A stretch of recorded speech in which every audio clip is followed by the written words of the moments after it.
Well, there's three meeting situations you can have between two boats, right? And remember now, a personal watercraft is a boat. People Mm-hmm. think it's classified as a power boat. It has the same uh, ranking, I guess if you want to call it that, on the rules of the road as any power boat. Right, a jet ski is the same as a 20-footer. So when you're meeting another boat, it's either a crossing situation, head-on situation, or overtaking situation. Mm-hmm.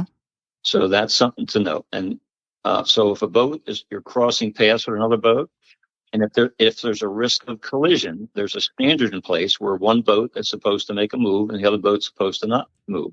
One vessel is called the stand-on vessel, and the other one's the give-way vessel. So if you have the right of way, you're called the stand-on vessel. Mm-hmm.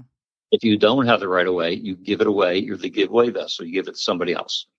So if I'm meeting you in a crossing situation, right, crossing paths, like a 90-degree angle, for example, the boat on the right has a right of way. So the way you can remember that, I think, is to just think, hey, if you're right, you're right. Mm-hmm. Whoever's right is right, right? So the boat up on the right has the right of way. He's supposed to continue on his course and pace. And the other boat, right, would turn behind him. The best way to avoid a collision is to cut behind somebody.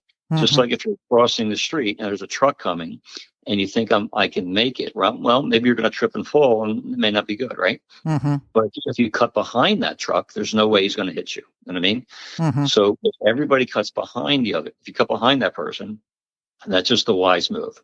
So that's a crossing situation. That's assuming you're both in power boats, right? Mm-hmm. Now, if you're head on, you're on a jet ski and I'm coming right at you, right? Now, what's the procedure here? Well, you're supposed to turn to the right, just like you would a car. You pass port to port. Now, port is L-E-F-T, port, P-O-R-T. That's the left side of a boat, right? Mm-hmm. Starboard is the right side of a boat. That's the bigger word. Mm-hmm. So left is port. So if I'm coming at you, I would turn like I would a car, turn to starboard or pass port to port or turn to the right. And it's an easier way to remember. So that's how that would work. So neither boat is privileged there. Now this is important. If you're overtaking somebody, the guy in front of you has no clue you're there, right? So if you're going to pass somebody, he might make a move and he doesn't know you're there, right? So he has no rear view mirrors. So anybody that's being overtaken always has the right of way. So if you're passing another boat, you got to stay clear of them because they don't know you're coming. And that's where mistakes are made too a lot, out and about where people just turn real fast and the other Mm-hmm. person's coming up behind them and they didn't know that.